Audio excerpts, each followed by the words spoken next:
to do the intro. Yeah, you get to do the intro. Welcome to another Bonsai Wire podcast. I am Eric Schrader. And I'm Jonas Dupuis. And we are here to have a discussion about what you may have been doing wrong with your junipers for the last X number of years, however long you've been growing them. Now, this may not apply to all of our listeners because I'm sure so many of you feel 100% confident that you've made nothing but sterling decisions on your trees. I know that I have. Well, you know, it's funny because I've been growing junipers for 20 years, but only in the last 5 years have I been growing them kind of in volume. And the difference between growing them, you know, with just a couple of them or versus a couple thousand of them is very interesting. And I've long said that having larger batches is really valuable. But just to be clear, we're talking about Shimpaku, like Chinese juniper primarily is what I have been growing and what I think we're going to maybe focus on for the majority of this discussion. It's been on our minds a lot lately from a couple different perspectives that we've been looking at the trees that have come into submissions for the Pacific Bonsai Expo and starting to think about how to evaluate those trees. And top of your day job, I know that you've been making a lot of really focused thinking on how to grow junipers for a recent offering you've just come up with. Yeah, so I've just launched my Mastering Shohin Juniper e-course, and that took me basically once I finished the Black Pine course that we spoke about in a previous podcast, I kind of wrapped that up and then started working on the Juniper course. And I have to say, it was surprising to myself how much I learned in some of the aspects of trying to execute a course. And the course is like 35 roughly average 10-minute videos. So there's about 5 hours worth of video content, a lot less, a few non-video resources. But in the scope of creating that course, I had to source trees that were at all different stages of development, from just starting with a cutting and how to make cuttings and how to be good at it rather than just sort of like get lucky, and all the way through a finished, refined tree. And it was very challenging. I think that was the most challenging aspect of creating the course, actually. I think I've found the same thing true, whether it's a blog post, a book, or an online course or a video series. It's really hard to show every single step of the process. I think so. I had no problem because I have so many in development getting through, you know, say year 4 or 5. I have plenty up to that stage. And I have 3 that are sort of more mature, one that I've been working on for about a little bit over 10 years that'll actually be in this year's expo if it makes it through the jury process. And then one that was the first juniper I ever kind of turned into a bonsai. It's a sort of formal upright that Boone told me the trunk was too straight, and I kind of looked at him with one eyebrow raised and wondered what he was talking about. So, I mean, those trees that I've had for longer, it was eye-opening. In the process of making the course was eye-opening to realize, wait, if I had been approaching this differently for the last 20 years, that those trees would look very different. And so that would be one of the ways in which we've all been growing our junipers wrong. Why is it so tricky to figure out how to grow them right? So I think that, I mean, if I had to like write an essay about this, I would basically start off by saying that what we're doing wrong is that we are treating our junipers like bonsai. That's just a funny thing to say. But the thing is that... Is that more of a stage of development thing or more of a styling note? Well, it's a stage of development, basically. So if you buy, so in the current environment, there are nurseries out there that you can purchase material that was specifically grown for bonsai with, you know, a 2-inch or 3-inch trunk or something like that. That's actually been around for 10 plus, 15 plus years from people in the Pacific Northwest. And now Ed Clark has a lot of stock like that. So there are people out there doing this.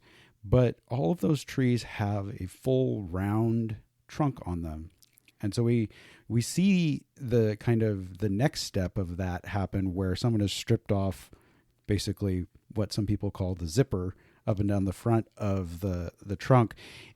For, I guess, just the exercise of creating shari on it without the intentionality or maybe serendipity that is needed to actually create a much more interesting juniper. And so we've all been kind of potting down our junipers into small containers, slowing down the growth, kind of just concentrating on making branches instead of thinking about what the trunk looks like and whether or not the trunk, which is the core of a juniper composition, that part of the composition that's really not as easily changed, is that really good enough to be a good bonsai? Because if you put beautiful branches on an uninteresting stick, you just have an uninteresting stick with nice branching on it, not a beautiful bonsai.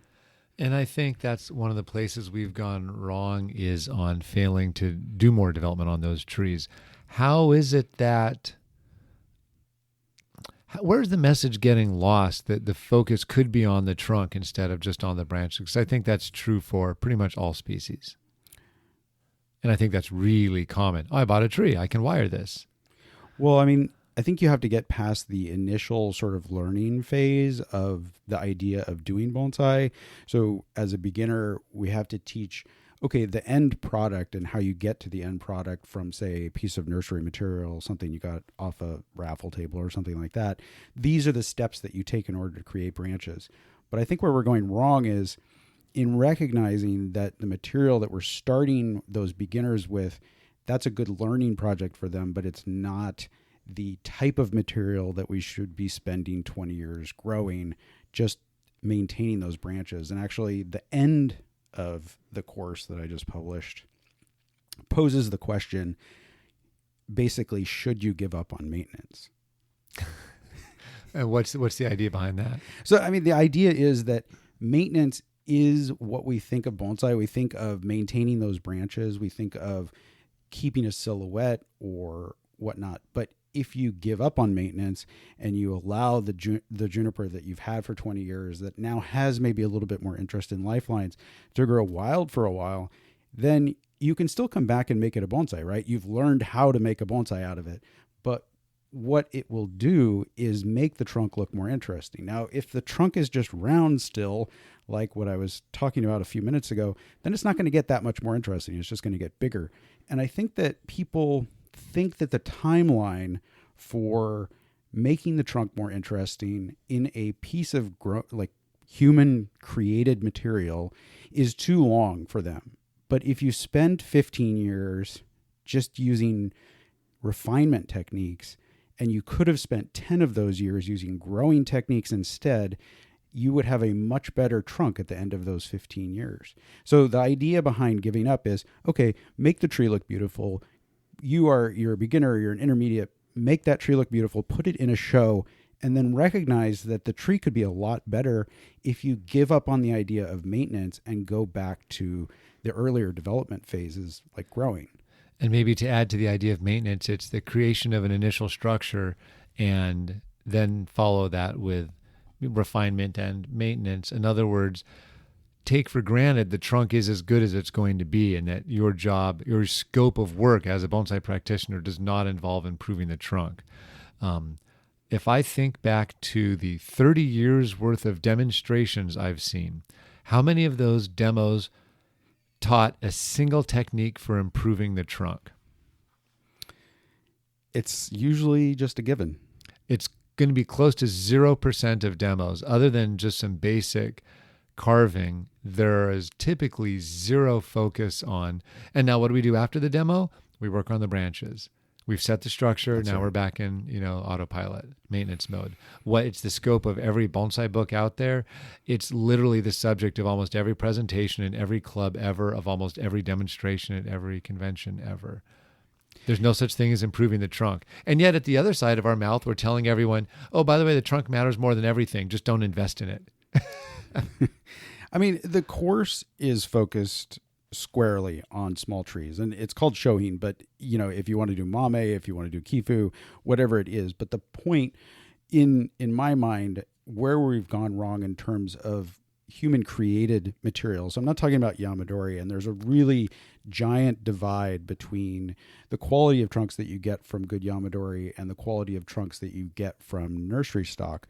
But the difference is that, or the core difference in terms of size, is that with a Yamadori, it's really easy to get a big tree. It's actually easier to get a big tree than it is to get a small tree. It's very difficult to find small Yamadori.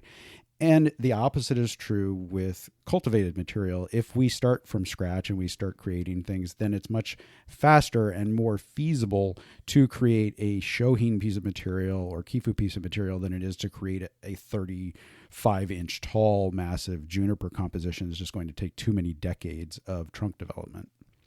Yeah, probably the most common pine growing question I get is, so I'm growing a big pine and they've almost already lost me because I know the challenges of such scope for a project are just, they're really hard. Junipers, I wouldn't be as afraid of. If someone said, I want to grow some large junipers, field-grown junipers, I'd be like, yeah, that's totally doable. So I think that the thing, like if we kind of dig down a little bit more and think about like, okay, what is the actual process that you're going to go through to get from, say, a 12-inch whip that you got off of a club table. You know, you just happen to pick up this Shimpaku whip and you want to do something with it, but you don't just want to wire it into a ball of spaghetti and put it in a bonsai pot. So that is sort of like the starting point. And thinking of that piece of material as a ball of clay, not that you're going to try to make it perfectly round on a wheel, but you're trying to add as much interest to it as possible. And unlike clay, it's going to be happening over years or decades. Then when do you start?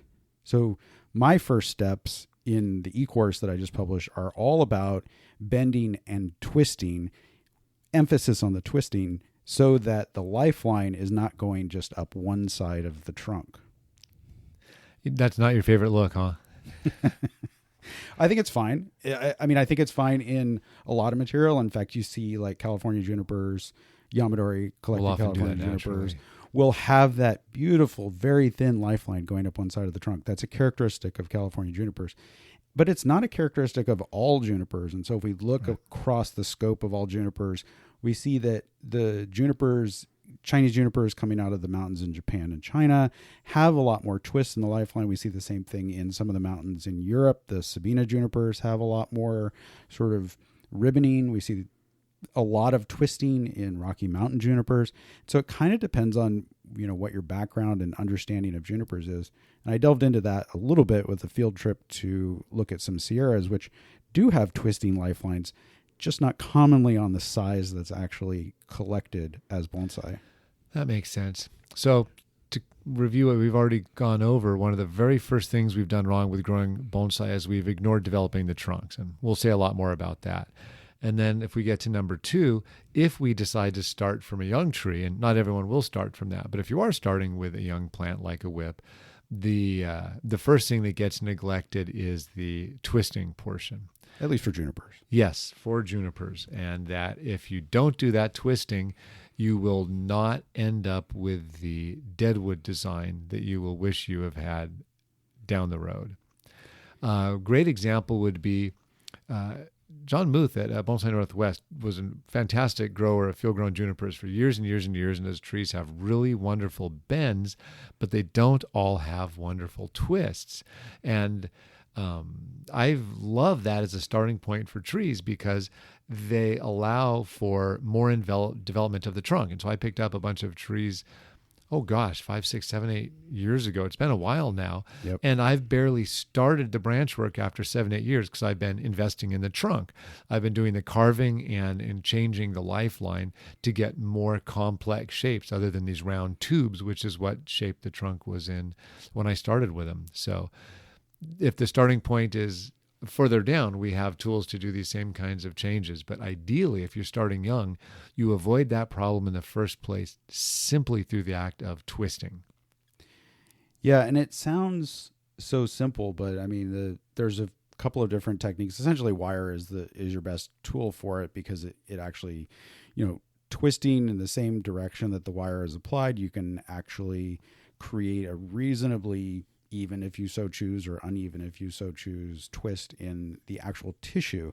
So we're not talking about just creating a bend. We're talking about actually making sure that the lifelines in the cambium are twisting around the wood that's inside of it. And that can only be done on, with Kishu and Itoigawa branches that are up to maybe pencil size or so. It just beyond that it's not point, meaningful twist after that. Right. Unless you're going for really large scale, at which point the twists would be a little bit more gentle. The other thing I've noticed is you can make bends on large material, but they're not compelling bends. You can make twists. They're not as compelling a twist. They tend to become more regular, more smooth, less easy to make the more natural looking, inconsistent kinds of movement that we like to see in junipers.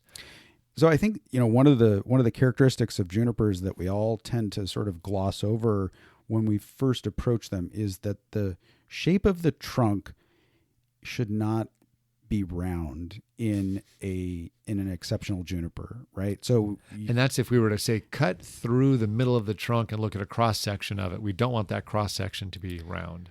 Yeah, and so some of the best Rockies out there have twists, but they're really sort of a ribbon shape. And so it's almost like a flat piece of wood that's twisting and moving in a really sinuous kind of way. It's super beautiful and doable in terms of replication as a bonsai. And this is the thing that, trying to teach beginners just the basics of creating a bonsai or whatnot, but then trying to push them past that and say, okay, listen, because as a beginner, I remember Boone telling me that my juniper was too straight and me thinking to myself, like, well, I don't really understand what you're talking about.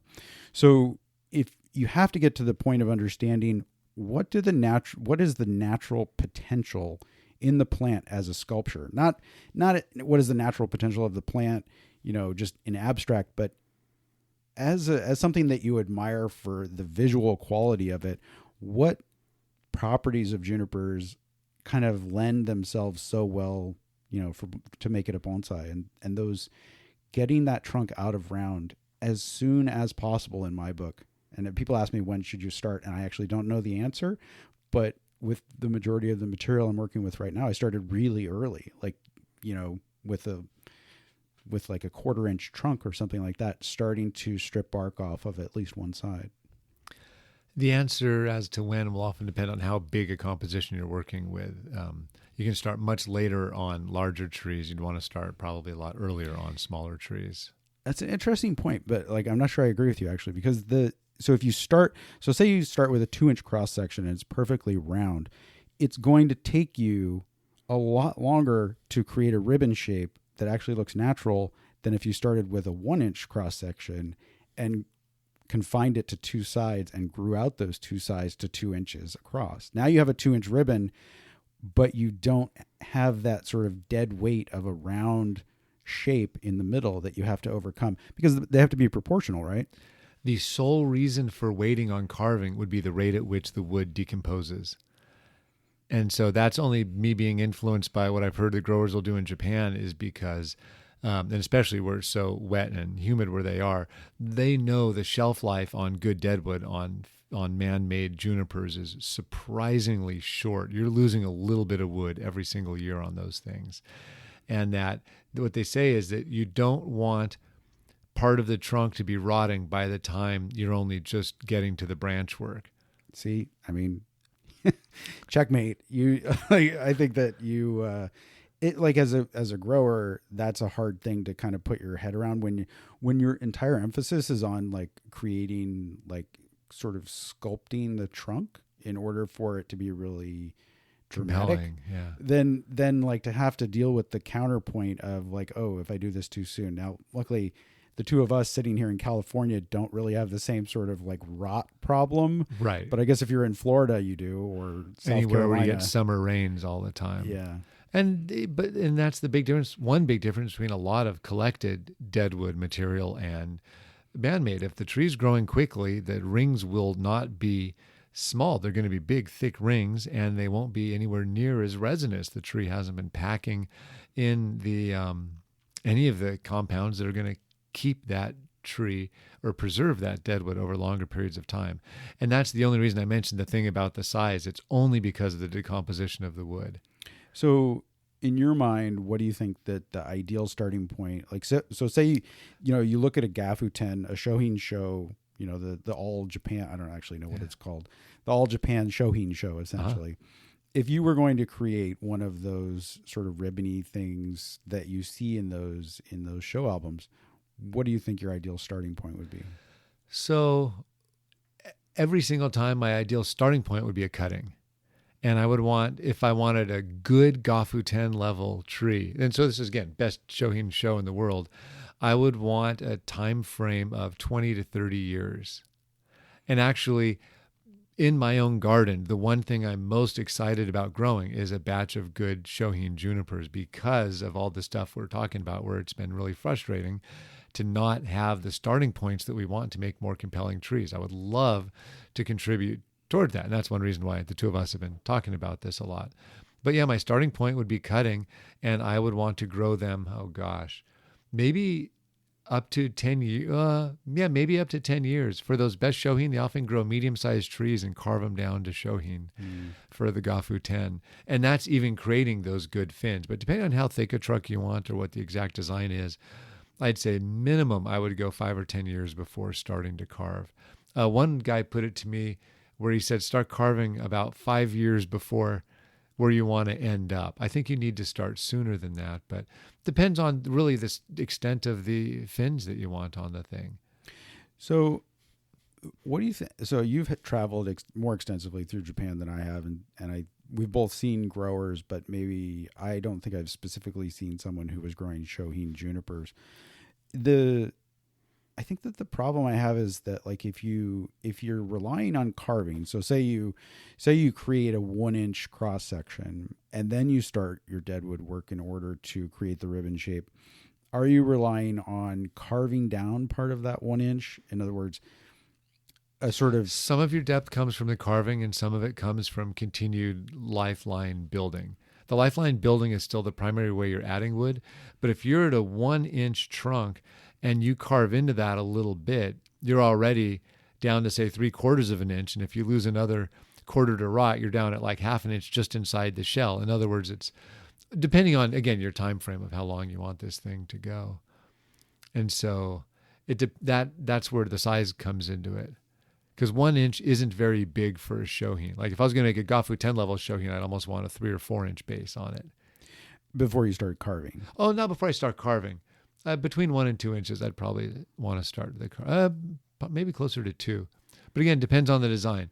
Some of them have skinnier trunks that travel more through space and have a little more complexity, but they have kind of a skinnier, weaker trunk. A lot of them, they will start with a much bigger one. But I will say one of the biggest trends that I see, the guys doing the best work, or at least the stuff that excites me the most on the Shohin, is the live vein carving technique has kind of won. They're making new tools now just for carving with lifeline. Those shaved down narrow knob cutters we were looking at last week. So you're talking about, like, when it comes time to do that carving, fiber pulling. Yes, the fiber pulling. Yeah. No, and that's just kind of one. I don't see as much. People are still doing the power tools, but when it's cultivated stuff, working on the wood while it's soft and doing all the live or the fiber pulling, you could say, it seems to have won. That's what people are looking for right now. I do have to say, well, first I have to say that I think the most fun that I had in creating the course, which is maybe shooting myself in the foot a little bit, but the most fun I had in creating the course was a trunk that I got from Jim Gremmel. So it had been field grown. It had a little bit of a twist in it, and I ended up stripping off about 3/4 of the circumference of the bark in 2 sessions, and then doing greenwood fiber pulling. And the change in the look of the plant from before those sessions to after was absolutely night and day. So you start off, just think of the Shohin that we're used to seeing in the United States, where most of the trunk still has lifeline on it, and there's a few gin, and you've made like a nice little crown and a few branches. Now just erase all of that, and now you only have branches on one strip, on one side, going around the outside of a dramatic turn, and you've pulled fibers so that instead of a round profile on that, you actually have sort of shadow lines in the wood. And I didn't go that far with it. I literally was just breaking up these kind of gently rounded surfaces to create more shadows in the wood. I could have gone a lot further, but it was so much fun. And I'm really looking forward to the time when like the growing operation gets to the point where I get to do a lot more of that technique. Well, it's funny that you say how fun it is, because I think back to one of the more fun little juniper projects I ever made was taking a prostrata juniper. It was more or less a garden tree probably. And I grafted a single graft of Itoigawa onto it. And on one day, I think I did the same thing. I removed 3/4 of the lifeline all the way around it. And it happens very fast. And it goes from looking like a tree that we've been growing wrong all these years to a far more interesting bonsai. And again, it didn't have the twist. It didn't have the super excitement, but just getting to where there's more compelling deadwood features on it. It's super fun. It happens surprisingly fast. And then what's more exciting is a couple trees where I've done this, those first Bonsai Northwest trees I started carving 4 or 5 years ago, the lifelines change and swell so quickly. It does not take that long. If you route the same number of branches through half as much lifeline, it swells up twice as fast or more, depending on how thick it is. And it just goes faster and faster. And then you start putting on new wood and you can start creating really, like, I get excited even thinking about that. It's really fun work to invest in the trunk, and it happens over a much more manageable time scale. So I have one of those as well. I actually bought 2 from Boone at one point. Oh, yeah. And then I think I sold one relatively quickly and kept the other one. So I only have one of his that I'm working with. But I've done the same thing where I took off some bark on one side and then waited for the lifeline to swell. And then I actually took off bark on the backside as well to confine it to 2 lifelines in the lower trunk. And then it kind of fuses back together, or they meet back together up closer or to the top. But the interest in watching the trunk kind of go out of round, so it was about a 2-inch cross section at the base, and it's probably just a few years later 3 inches across, now not perfectly circular anymore, and it hasn't really even been growing that fast. I cut it back a few times before I realized, wait a minute, the basic building block I'm working with here is like a 8 to 12 inch shoot. I need to let this tree just make as many of these shoots as possible, as quickly as possible, if I actually want this trunk and these lifelines to swell like you're talking about, where all of that energy is just pumping through one little ribbon of lifeline.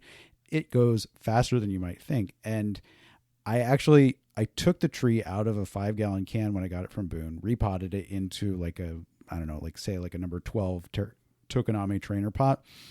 And then I set it on the ground and it escape rooted out the bottom. And when it escape rooted, it put out in 1 year, about an 18-inch whip worth of growth out of the growing grounds. And I looked towards the end of that summer, I just looked at it and I was like, wait a minute, I need more of this. And I couldn't just leave it where it was just for practical reasons.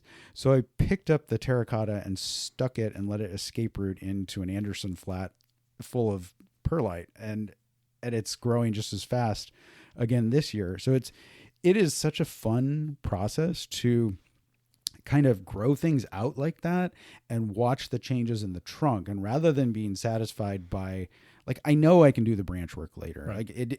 Like essentially you just need one piece of foliage in the right place and you can create the entire crown from there with a juniper at least. And you can graft if you have to. And this is what's so wonderful about Yamadori junipers and makes them so adaptable, is that essentially you just need one branch. Now, you can use more than one branch, but you can graft, you can do all of these different things, all these different techniques. So I think that like emphasizing more trunk development in everything that we're doing would be really the way that I want to see the community moving. Well, it's fun. We talk about the value being in the trunk. You're making the tree more valuable. We talk about how to score junipers in an exhibit.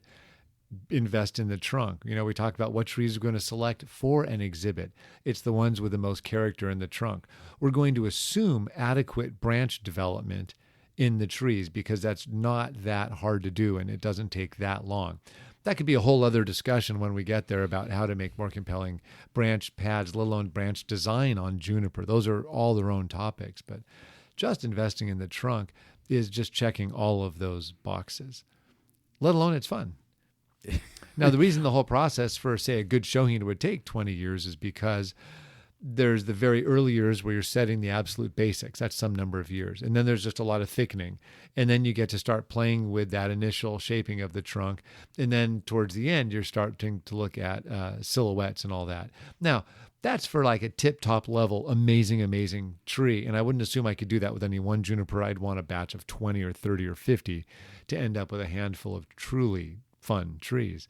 I'm working with a pair of field-grown Itoigawa that Dylan made, a Cedar Rose Bonsai Nursery. And they're maybe 10, 15 years old. I must be around 15 years old now.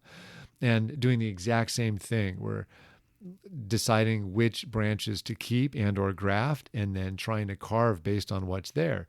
And they don't have the twists I wish they had on them, but they have some of the movement. And so it's like, just like the Bonsai Northwest trees, I think I got some of the best of what the growers have produced to date. And now I'm looking for, great, let's see the next generation of growers provide us with the nice twisting starting points.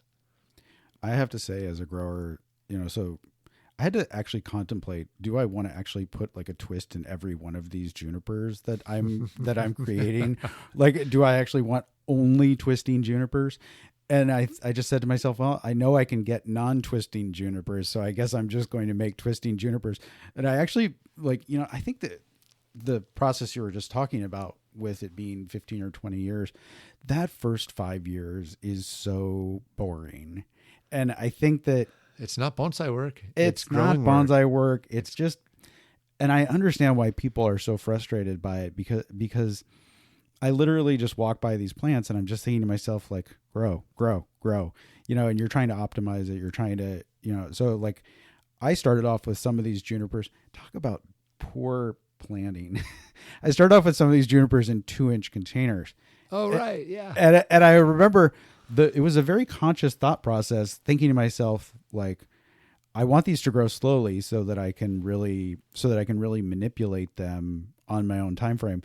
And then about 2 years in, a bunch of the ones that were in 2-inch containers were still only, say, like 1 whip and, not even a piece of spaghetti thick or something like that, because they've been pretty small cuttings. And meanwhile, the ones that were in 3-inch were 4 times the size, and maybe a dozen of them that I had put in gallons initially were already 18 inches tall. And I was like, oh, well, screw that. Like, there's no way that I'm just going to use 2-inch containers anymore. Yep. And I basically transitioned. And you bought a lot of those little containers, those little pots. I mean, at the time, part of it was a space consideration. I needed to just sort of like park them in small containers while I was working on setting up the growing operation.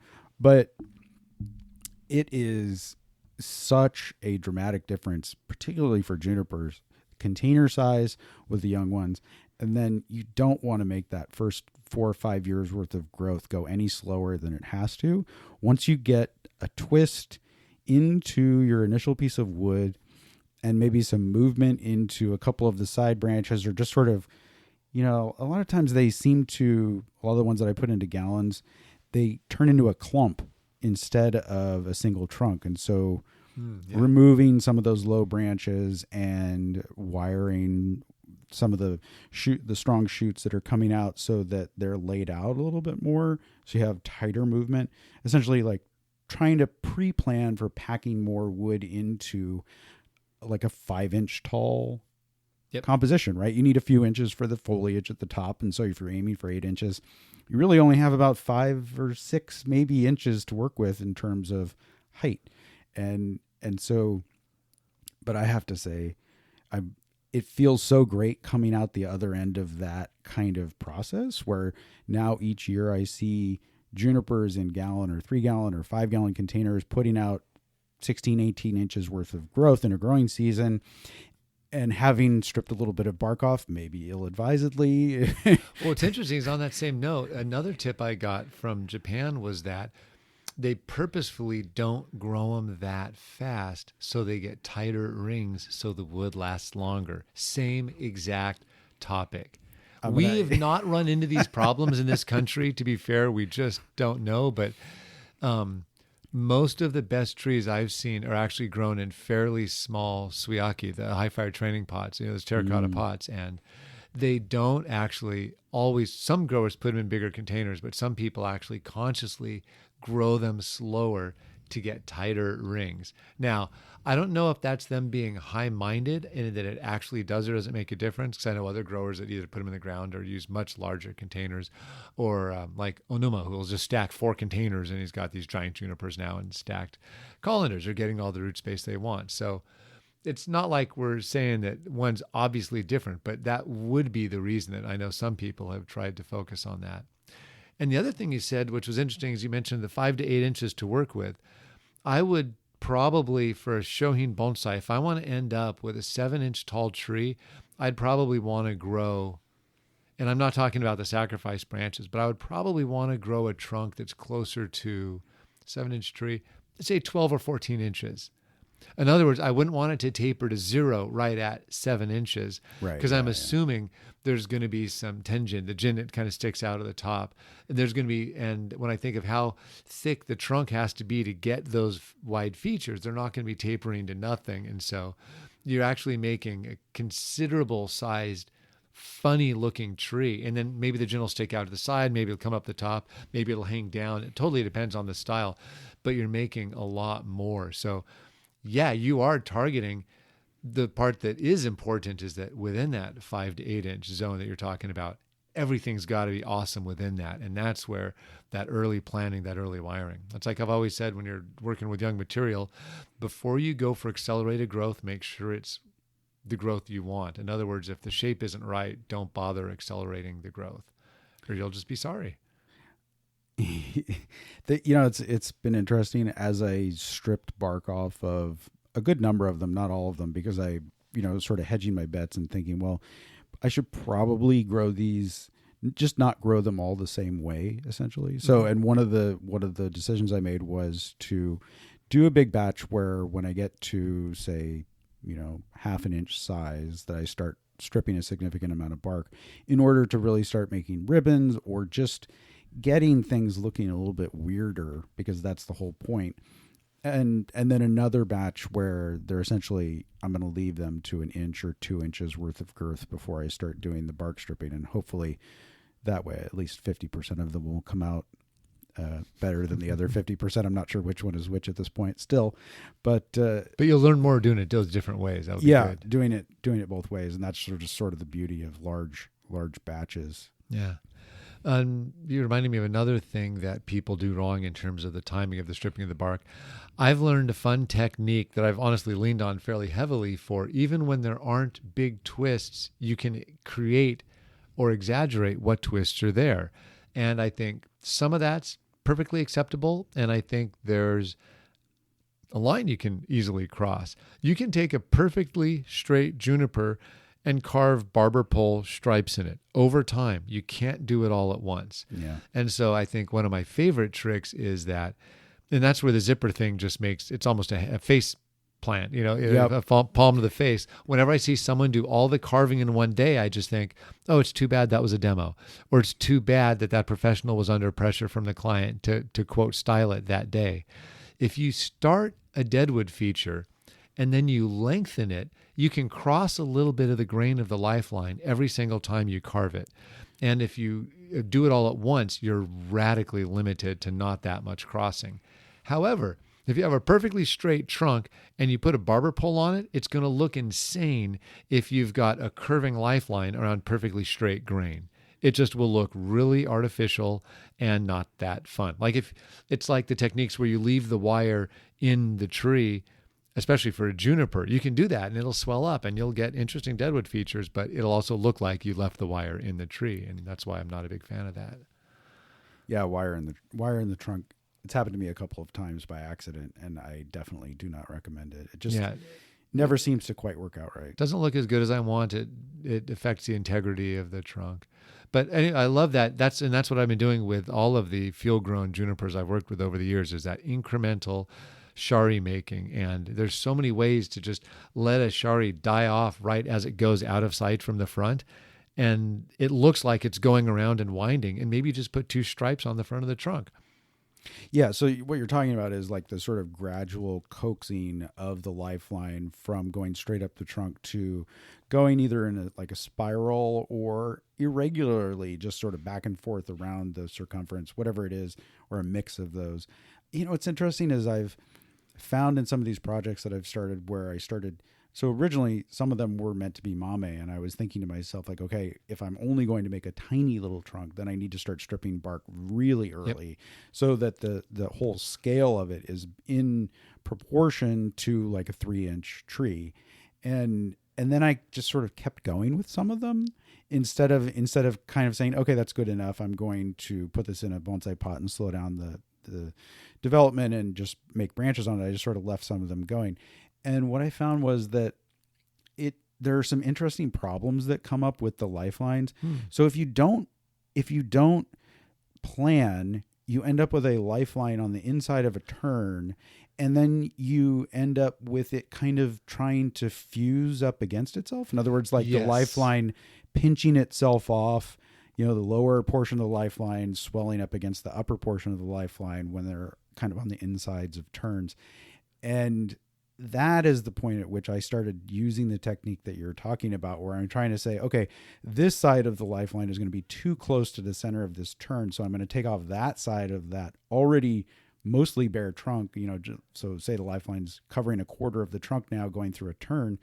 I'm taking off sort of the inside part of that and coaxing the tree to route the lifeline so that it doesn't conflict with itself. And so that's a super important point. And that's one of the Carving 101, which to a lot of people's credit, that message is finally starting to get out there. If there's a curve on the trunk and you have the choice of creating a shari on the inside of the curve or the outside of the curve, okay, ladies and gentlemen, this is the secret. You carve the inside of the turn. If you leave the lifeline on the inside, as it thickens, the turn becomes less and less compelling. If you carve the inside and leave a lifeline on the outside of the curve, over time, the bigger the lifeline swells, the more interesting the curve or turn can become. It doesn't always work out that way, and obviously it's crossing at different points. It's complex. But the other really important point you touched on, and this is one of the hardest to figure out, and this is with any species, as you're setting those initial bends, you're determining how thick you want the trunk to get. It's so difficult to and this is us with between us 50 years plus of experience growing bonsai. It is hard to wire based on thickness that doesn't exist yet. And it doesn't matter how many times we say it, you kind of have to live it until you realize. I see some people take whips and the turns are doubled back on themselves. They're super twisting. I just think that tree can't even make it to 3/4 of an inch or it's going to make contact with itself. You actually have to make a really funny looking tree that has weird little wiggles and jiggles in it, but there's maybe 2 or 3 inches between turns, because as soon as you swell up a couple inches, 2 inches on each side, and you've just covered a 4-inch gap right there. So a 4-inch gap might be reasonable on a turn on a shohin tree, which is a crazy thought. It is, yeah. I mean, there's, back to the inside of the turn versus outside of the turn. Actually, in the process of making the course, I was specifically trying to go through these scenarios on camera, and when you're filming things, you don't get to do it over again, right? Right. So, I mean, I have a lot of plants, but like once one plant is the example, then it's the example and you don't get to go back and redo it. So I had one where I had, in visiting the trees up in the Sierra, I had noticed that the fin shapes that they make sometimes. And so you think to yourself, like, well, how is that fin coming about? How is that particular deadwood formation, how is that created? And what it seemed like was that it was actually like a 90-degree branch coming off of a trunk at one point. And then the underside of that branch is slowly filling in with wood and essentially creating that fin. So the oldest wood on the fin is on the outside, and on the top. It's like the opposite of what we're saying. Right. So with that in mind, I went and did the opposite of what we were just saying you should do. And I stand by saying that you should do it.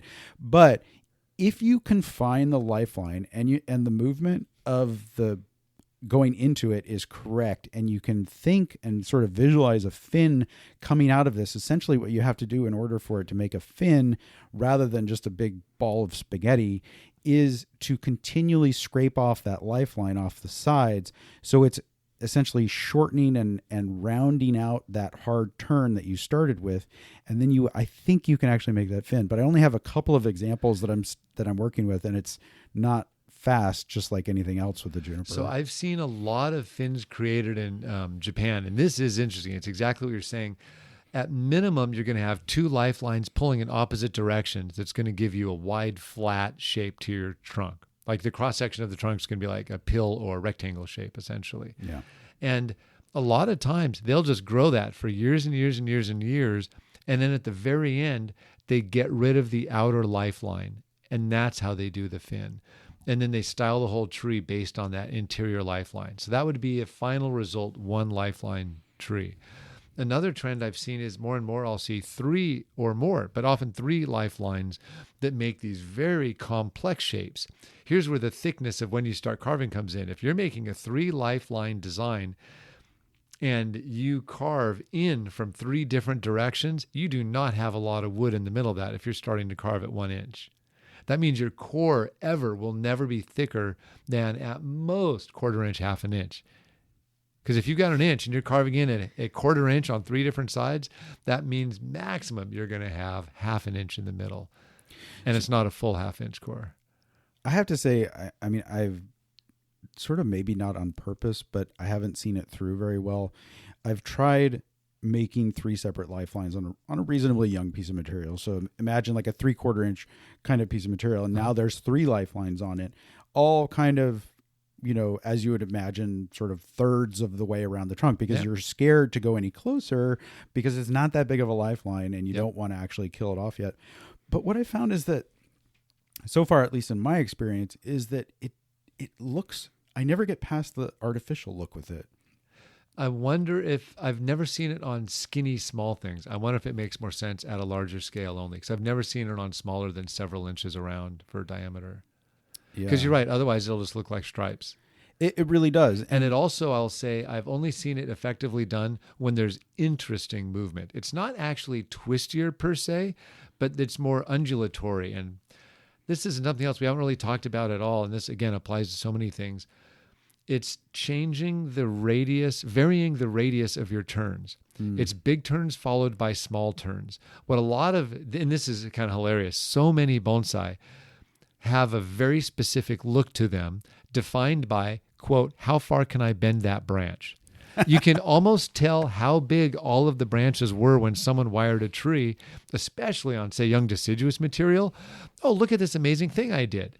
And it stands out like a sore thumb. If you have the same radius turn on every single part of the tree, all that does is tell the viewer how big that was when it was bent. You've got to have some bigger, some smaller. You've got to have some of your twists tighter, some looser. And with those triple trunks, I've seen them where they're not super twisty, or else it will just look like a weird vortex. And some do that. Yeah, no, but it just looks like the Tasmanian devil kind of. So rewinding here a little bit to the idea of 2. So like the easiest way to try to create a ribbon seemingly is to have 2 separate lifelines on opposite sides of the trunk. Then you're kind of like turbocharging your ribbon creation because you're going in both directions instead of just one. I think with a lot of wild trees, it is just one direction. Like they start off with the round trunk and then essentially 3/4 of it is killed off or more. And then they're just sort of creating a ribbon over time. So it's a bit of an artifice to use 2 separate lifelines, but I'm not going to. It can happen. Yeah, it can definitely happen. And I think that it's a good shortcut because it doesn't seem to compromise the quality of the composition in my mind. And some of them, honestly, if it's a really complex design, and I think the best ones will be the most complex, it's going to be really hard to tell what's going on. Like the best Shohin junipers, you literally have to study them, and it's kind of hard, literally hard to follow the lifeline from the top to the bottom.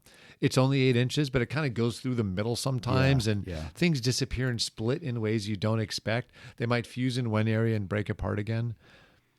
Yeah, it's really interesting how much you can get in there. I think so, but the key thing for us where we're at, well, I mean, we haven't talked about, we talked a little bit about imitating the natural world, but we haven't talked so much about the idea of what a good bonsai is and why we're shooting for this. We've been taking for granted what characteristics to look for in juniper in the first place. Right. So, I mean, I think that's maybe beyond the scope of this particular discussion, but we could cover it briefly. We could give us a thumbnail and just say that Shimpaku, being a species that grew anyway natively in Japan, and when they started collecting them, they pulled these trees out of adverse environments, and those were the characteristics that these trees naturally created. And it's in the attempt to reproduce those natural things. And so there were straight junipers growing in nature and curvy ones, and the world made an aesthetic judgment that they liked the twisty ones better, that showed off that live and dead together, which is kind of one of the literally core kind of philosophical components of bonsai, is that fun dance that you can see between life and death in an evergreen bonsai. Just the way with deciduous trees, you get the dance in that you seeing them without their leaves, they often barely look alive.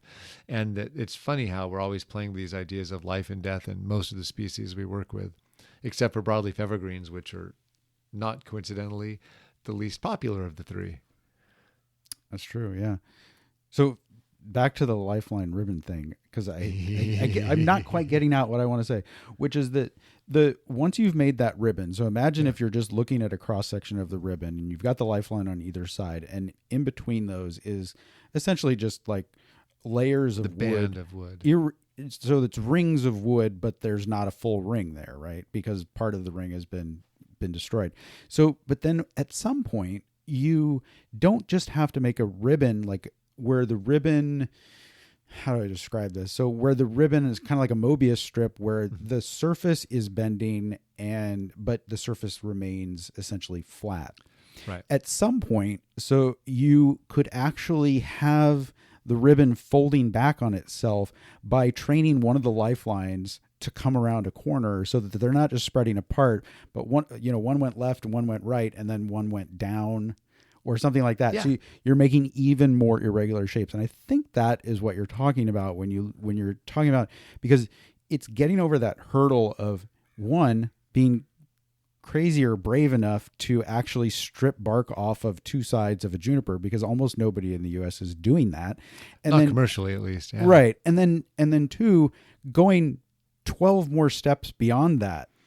That's the biggest problem. Not only are they not doing that upfront work, but then they don't invest in it afterwards. Like, oh, there's my zipper. I'm done. Let's work on the branches.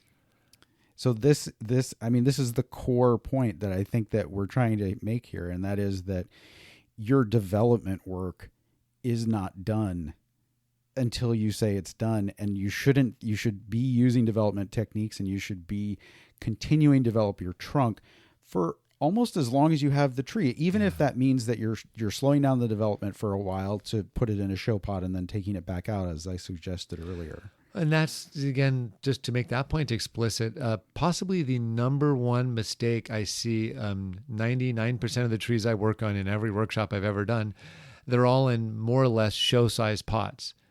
Yeah. And if the pot's too small, it just means you're slowing down development time. And that could be thickening a lifeline on a juniper. It could be creating a full silhouette on deciduous trees. It doesn't matter. When you go into those smaller size pots, which are pretty, the smaller the pot you shoehorn that tree into, what you're just saying is, I want to make sure the development's even slower from here on out. And yet we're complaining it takes too long.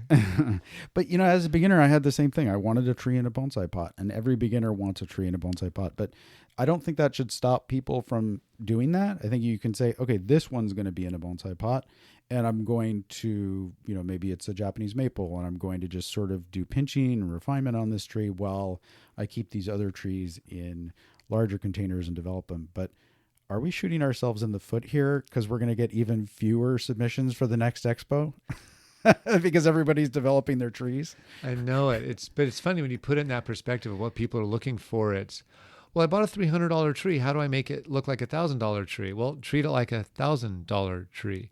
You've got to invest in all of these things that went into making it a $1,000 tree. And that doesn't mean keeping it in a little bonsai pot the whole time. If you want trees in bonsai pots, you've got two options. You can put it in an oversized bonsai pot, or you can buy another tree that is ready to be trained in a bonsai pot. And that one point that kind of sums up what's wrong with most bonsai development on most trees. And I don't think that's going to change, honestly, anytime soon, as simple as that is. But no one goes into bonsai for the training pots. No one goes into bonsai for the colanders, and definitely no one goes in for the sacrifice branches. So are we doing the hobby we think we're doing, or are we trying to have our cake and eat it too? I only want to style branches and put things in bonsai pots, but I want them to magically get better over time.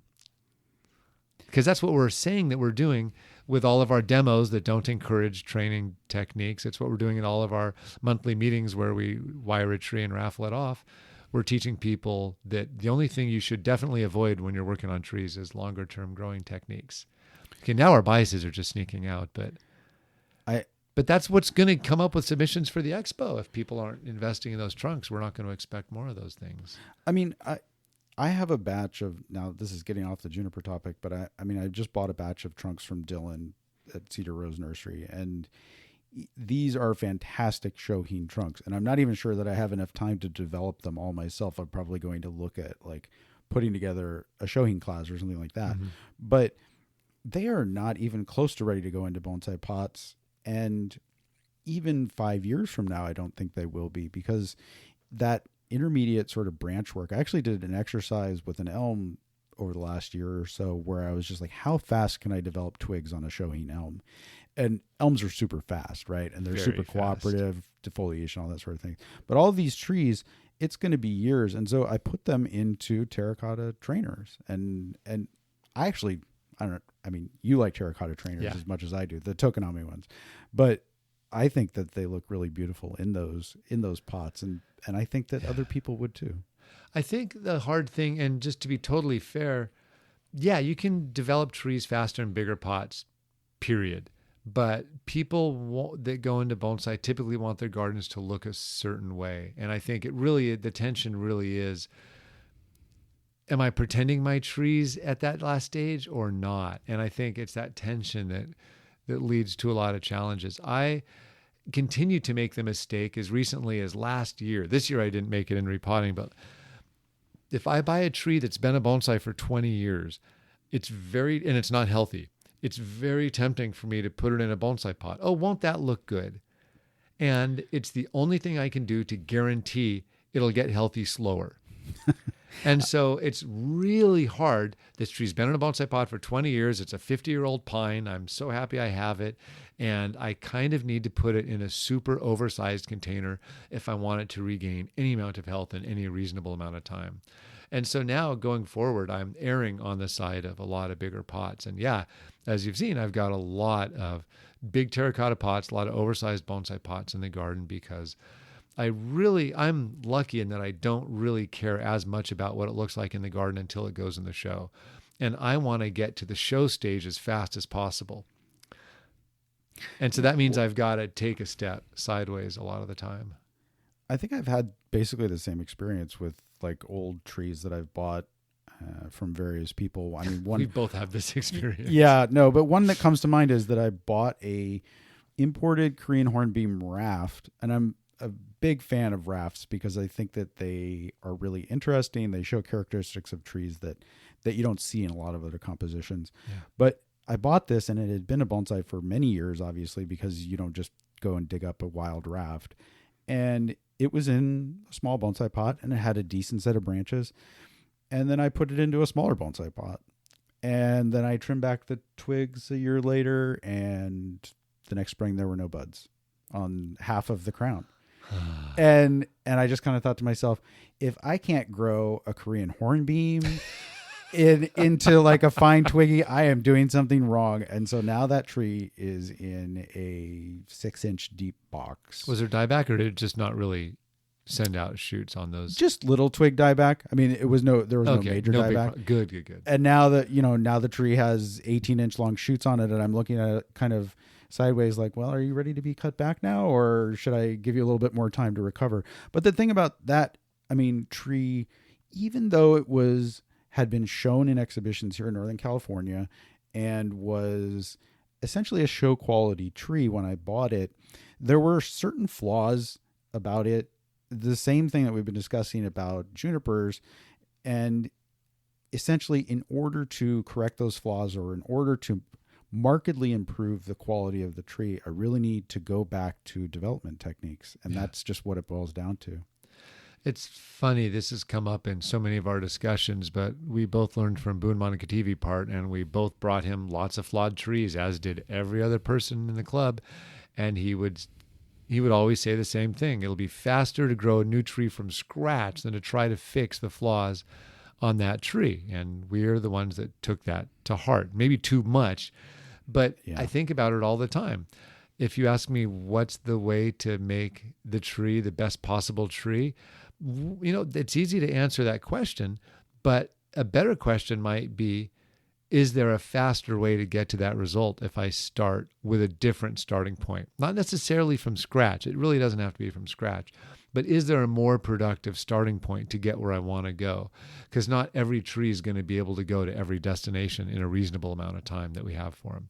And that's where long-term techniques are more emotionally hard for me. If I know that I'm going to have to spend 10 years overcoming a flaw, I would rather throw good after good than throw good after bad and hope I end up with mediocre. That's really disheartening for me. Yeah. I mean, well, I think that, it could go either way, because if you manage to find really good material, which is not easy, as everybody knows, and then put good work into it, whether that's development techniques or refinement techniques, you are going to get a much better tree. But if you buy flawed material or material, so many beginners, I think this is super common still, beginners who essentially don't know what they're looking at yet. They buy a small trunk and think to themselves, I'm just going to grow this into a bonsai. And you're like, well, you've got 20 years worth of trunk development that you're going to have to do there. And then they get into the even if they kind of take the bait and say, okay, I'm going to do the trunk development, then all of a sudden there's this whole other set of problems that comes up, like, well, I can't bring that to the workshop anymore because it's in a giant box that's 2 feet across and 2 feet wide. And it has a branch on it that's 8 feet tall, so it won't fit in my car. And what do I do now? Yep. That's very real. The specific trees coming into mind right now. That's a very real example. So I get that. I think from our perspective, some of the bigger goals are going to just be to try to help people align or just have a better understanding really of where they want to go based on their starting points, and hopefully help people align their collections to where they know what the next steps are and where they're going to get based on that. And that might involve a little more trunk development than it has in the past. I think trunk development is, I wouldn't have gotten into bonsai if I had known that I was going to be spending 90% of my time doing trunk development before I could even get to the things that we actually think we're doing in bonsai. Yeah, it's funny. It's hard to find a starting point that's going to let us do the parts that are fun and appreciate it. And that's why I found a lot of people enjoy working at trees at different stages of development. We're both in that camp. We love the starting points. We love the middle points. Definitely love the ending points. But they're all different kinds of problems. They're all fun. I never think of a tree's end point when I start it. I just figure if I'm only going to do this work because I enjoy doing this work, whether it's a 2, 12, or 22-year-old tree, I don't want to do work I don't like doing. And I don't have a showcase garden, so it doesn't really matter what it looks like. And I know those are both unique things. Some people really only want to do stuff, but I think over time, as there's more understanding for what goes into improving trunks, it'll become more fun when people have those aha moments. Oh, I started carving that, or, oh, I saw the lifeline move just over the course of 1 year, or, oh, I took some really mediocre material and made something fantastic out of it. Really what we're saying is with more technique, people are going to be able to get more out of the material they already have. And in doing so, they're going to learn how to be better shoppers going forward.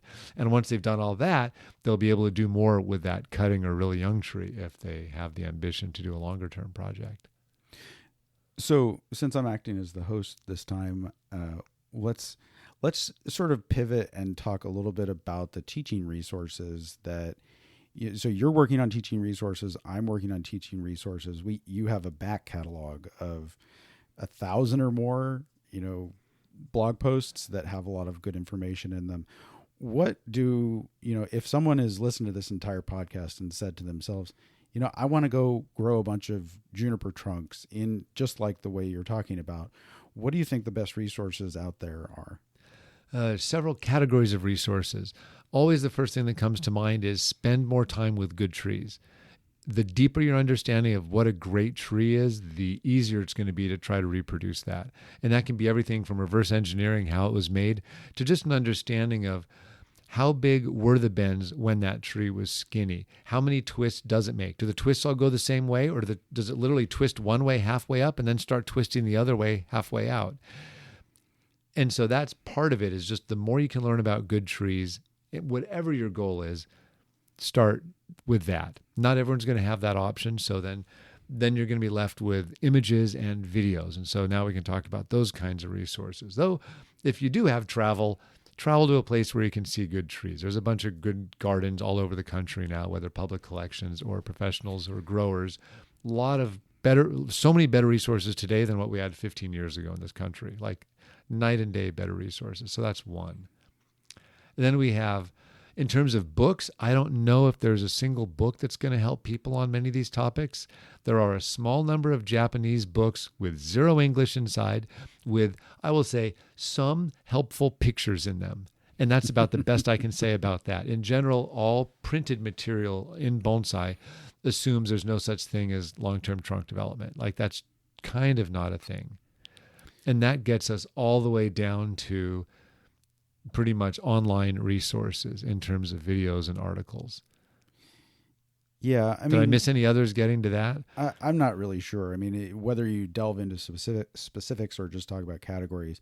I mean, I think you and I were talking recently off tape about the idea of not having to explain the same thing over and over in workshop settings to people. And to that end, we've both created resources that we think are kind of valuable in the sense that, so just to give you the a little bit hard sell in terms of the course, I think that, I created the course because I cannot communicate in a single session to someone all of the different aspects, because I don't have the examples in front of me, because they don't have the visuals, they don't have the understanding. So if you take a course like what I just created on junipers, it's really like the high school physics of junipers. Like, so when you're in high school and you take a physics class, you're like, yep, okay, finished, did a whole year of physics. If you then go to college and try to study physics, people are just going to laugh at you like, oh yeah, you took physics in high school? That's great. Just smile and say, move on. Now we're going to get a little bit more complicated here. So these kinds of resources are sort of like baselines, and it's your own experience in taking those and applying them. I think that you will really create the sort of knowledge that you need in order to create really high quality trees. Yeah. And so to specifically talk more about those categories once we get to those online or video resources, and that's where something like there are essentially articles, and there'll be random assortments of articles in various publications, like our blogs would be examples of that. And I've covered a lot of these topics in individual posts. Here is one article on, I really enjoyed bending a bunch of junipers to talk through those points of how to get the twists or what some interesting shapes might be. But at least on my website, they're all independent, discrete. Here is this topic, here is that topic. So I want to make sure I cover, as small as the scope may be, cover that topic until you want any, which is great if for some reason you happen to have that one really specific problem. Right. There's no longitudinal there's zero context, and there's zero provisions for what preceded that and what follows from that. And so that's why I wanted to end up with the courses, which is really the only way to get an absolute overview. And I have written a few long articles on different topics, but since you did the pine course, for instance, I feel like I don't need to answer pine questions the same way, because once the basics are covered, it tells you what the previous step is and what the next step is. Because in general, when someone reaches out and they say, hey, I've got this species that looks like this, what's next? And it's often hard without a little more context. And I think courses are probably the only resource I know of that's even out there that lets us provide that kind of context. And I say courses, there are a very small number of development courses. So we've got your juniper development course to start out, from cutting through the absolute basics of how you can make a juniper, and you've got the exact same thing for pines. But a lot of the other video resources out there, it's the same kind of thing like the blog posts I've done where it's discrete examples of specific kinds of work at specific time. And I've seen those from a lot of professionals, but not the context that would help you string together. What do you do in year 1? What do you do in year 6? What do you do in year 11? I've actually harder. wanted to give away this content for a long time. No, I mean, Yeah. in the YouTube videos, I like started off by making like, what do you do with a 2-year-old juniper? What do you do with a 3-year-old juniper? And so those videos are still up on YouTube. But the problem is that until you actually put someone in an environment free of all of the distractions that YouTube creates, they're not actually going to be able to follow along from, step 1 to a year later, step 2 to a year later, step 3. And I'm working on something that is entirely free on YouTube, is a sort of longitudinal study. I'm not sure if I'm using that word correctly of ficus. So I took a mass market ficus. Oh, cool. And I've been watching those. And I sawed it down to like 1.5 inches tall, stuck it in a growing container, grew it out. And so I've done 5 parts of this over the course of 1.5 years or 2 years of growth on this tree to try to show people, all for free, all on YouTube, how do you develop this? Now, the problem is that that doesn't give them the framework where they can just say, oh, here's part 1, here's part 2. Where am I in this process? Or I've got a tree that looks like this. What's my next step? So I'm actually going to take that content. I was working on it this morning. I'm going to take that content. I'm going to reorganize it into a free e-course because it's free anyway, right? Yeah. And so all this is me reorganizing it and showing you where it is, other than it just being on YouTube. And those are the kinds of resources that I'm hoping, I really hope that people can understand why it's important to understand, 1, development techniques, and 2, where you are in the process, so that you can recognize where you are in the process and then apply those techniques so that you can actually get to the refinement stage, which is what everybody else is teaching.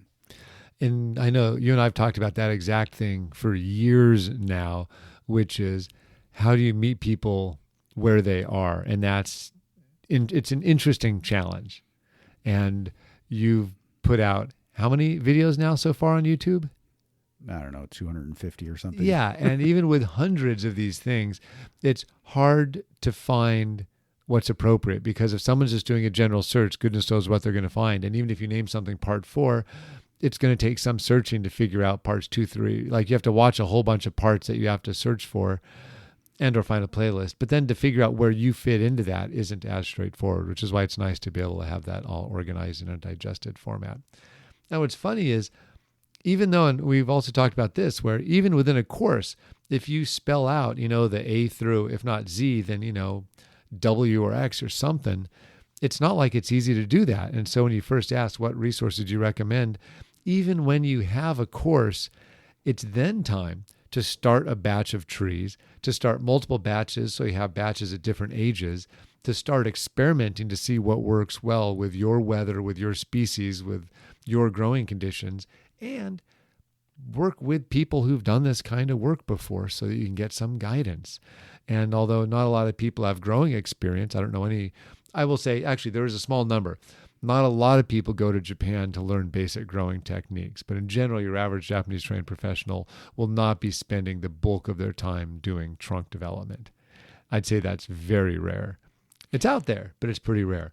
But anyone who has a good sensibility of what the final steps of the journey look like will have a good understanding about what needs to happen on the way to producing that. I think on my bucket list for Japan, I haven't been to Japan in quite a while now. But It's been a few my years. bucket list at this point is a visit to Taiga Rishibata's Yeah. garden, because I've never been there. I've never met him, but he keeps posting things on Instagram, and I'm looking at them like, yes, that is what I'm trying to create, and I need to go see. And in fact, I think I saw some photos of some other people visiting him a few months ago. So it would be really Taiga's fascinating. probably doing as good a work as anyone. In other words, I don't know of a category of people doing better, say, Shohin juniper work than Taiga. Like, he's doing absolutely fantastic work.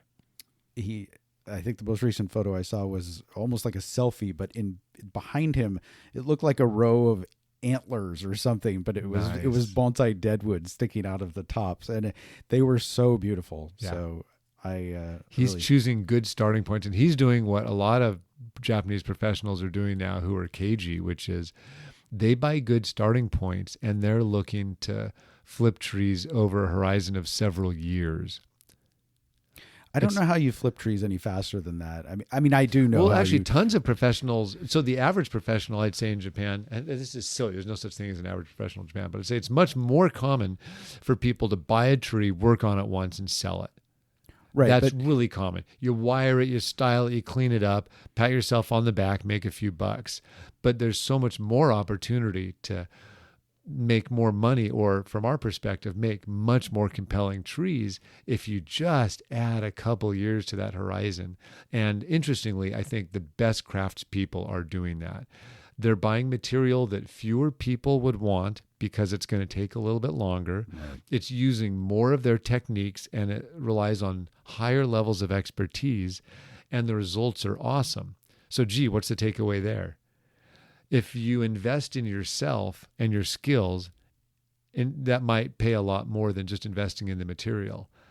And then if you invest in material that requires some of that technique, well, then you can get to some really exciting points. Because again, we're talking 2, 3, 4 year horizons for some awesome transformations, as opposed to necessarily having to do it yourself every single time. so I think that brings us full circle, and I think that the best place for people to, well, at least coming up in proximity to us, the best place for people to source quality material is going to be in the vendor area at the Pacific Bonsai Expo in 2024 here. What do you think? I think it's funny how many times I've had the same conversation with vendors at the expo. I have all these great trees I have to sell, but I don't want to sell them all now before the show because I want to show really well at the event. And so I will say that a lot of people are struggling with this, and I'm expecting a pretty darn good assortment of trees at the show. I have to say, Dory, my wife, she does a lot of the marketing for our business, and she's been basically saying, oh, well, what do you have that's going to be ready in June, or what do you have that's going to be ready in July? I was like, hey, it might be a little bit light in the second half of this year because I'm kind of banking material for the tables at the expo, and not only banking material like what I typically produce for bonsai.com, but also material that I don't typically release, More mature specimens. or just like what you were saying, material that I've bought and had for a number of years where I've done the kind of interesting work that I wanted to do with it, and now I'm ready to pass it off to somebody else, but it doesn't fit into a box to easily ship to Colorado or whatever. Yeah. And so it's going to land on the sales table at the expo. Which actually reminds me of something hilarious. Very soon I'm going to be writing an article on what it takes to prepare for a tree for an exhibit. Like, what do you do 1 year out, 2 years out, 6 months out, 3 months out, 2 months out? Just what does the process look like of showing a tree? I actually planned a batch of trees I was going to sell at the expo a year and a half ago. But you already sold them, right? No, they're all. I sold a couple of them, but most of them, I'd say 80 and 90% of them, I still got. But the joke is, I'm putting literally years worth of energy into a target for a fairly. These are all sub $1,000 trees. Like these. But it's a fun challenge. Yes, it is. And so I'm setting multi-year goals for pine bonsai that I'm fairly familiar with. I grew these all from scratch. And that's how much energy is going into something for the vendor area. I literally repotted them not this winter, but the previous winter, knowing I was going to be selling them at the second expo, which is an absurd amount of effort. Most people don't do that for their show trees. I would say I've actually been doing the same thing. Yeah, exactly. Like I was repotting junipers 2 years ago that I'm planning on selling at this year's expo. Right, because I started doing the math. I don't want to put another 10 years into that tree, so let's get it into a smaller pot and establish the roots. And if I establish the roots 1 year, I know the next year I can do the branch work.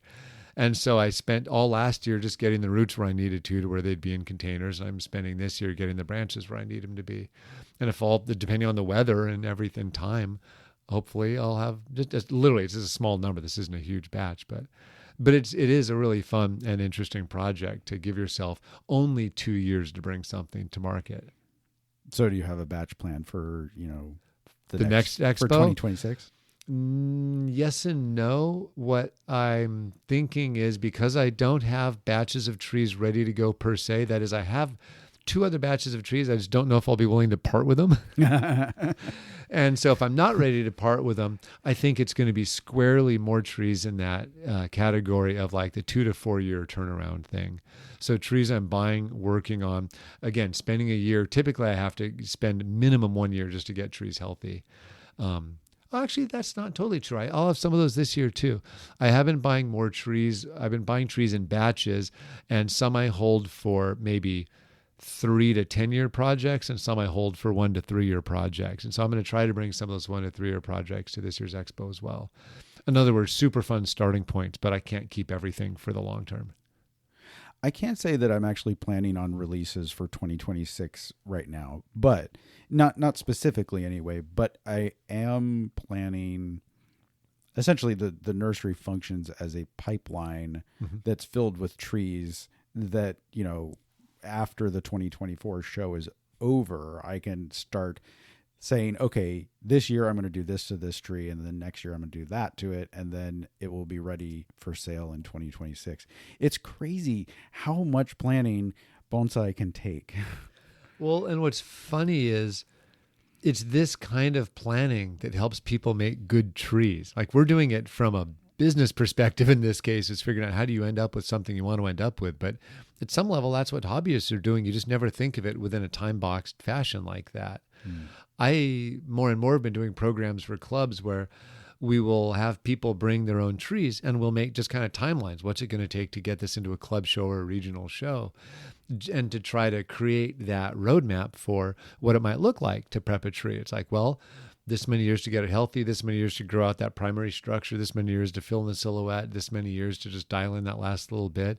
And the numbers vary radically. We did this at the East Bay Bonsai Society just last month, I think, and it was kind of all over the map how long it would take. But in general, most of the trees weren't really long projects to get them into the show, but very different things needed to happen to get them into shows.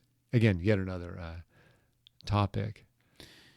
Probably also requiring the attention of someone like a professional level person multiple times over the course of multiple years. And that is almost always the case. And I know we've very specifically come to that conclusion after doing 2 years of the Shohin school. We have people bring their trees, and we try to create these roadmaps for people where they can figure out how long to get these Shohin till they are at a show ready stage. And I think the roadmap is the single most important first step. But until all those other steps happen, which is get the feedback, make sure you've got the right horticulture, the right technique, the right everything to get it into the show. I would say 80% of my Shohin are growing in oversized containers right now because I'm trying to develop them as absolutely fast as possible because I'm so excited to show more Shohin trees.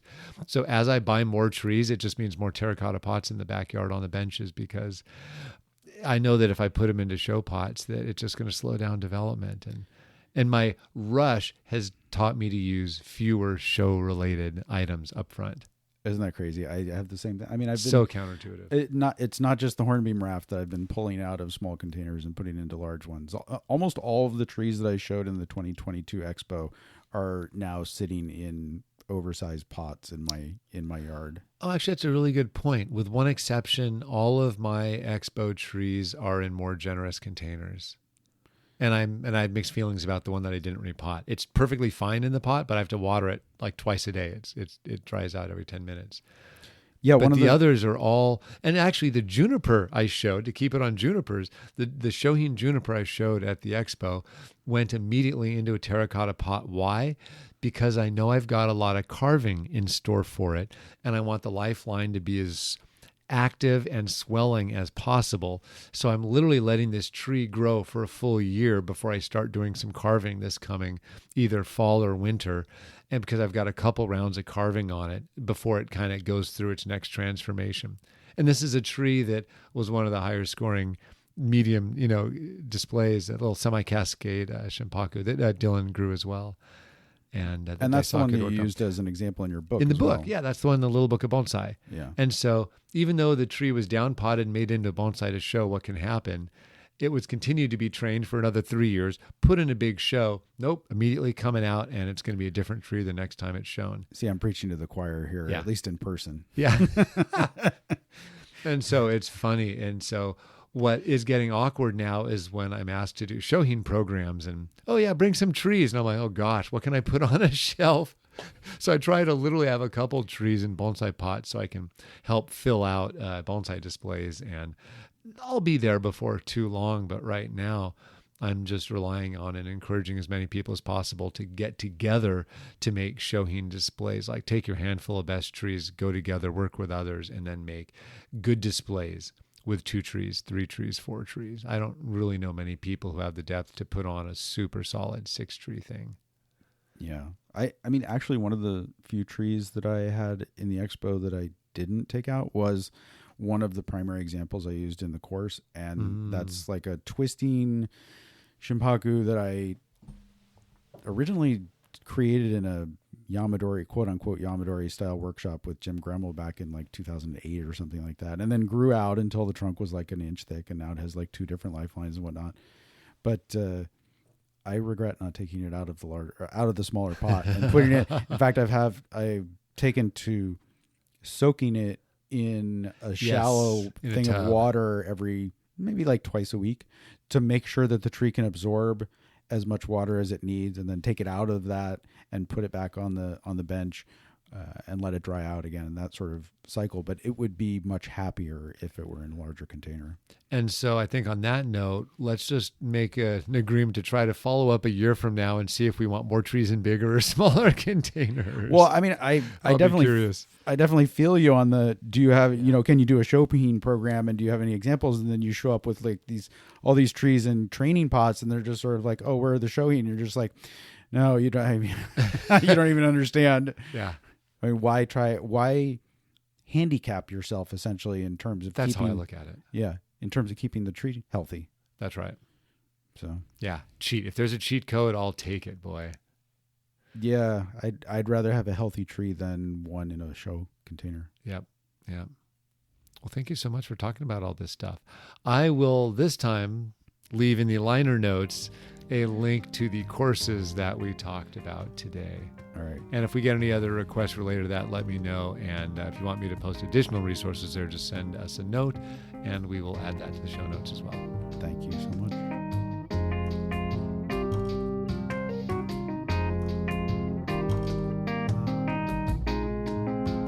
The music on today's podcast was brought to you by the fine folks at Blue Dot Sessions. Check them out at www.sessions.blue.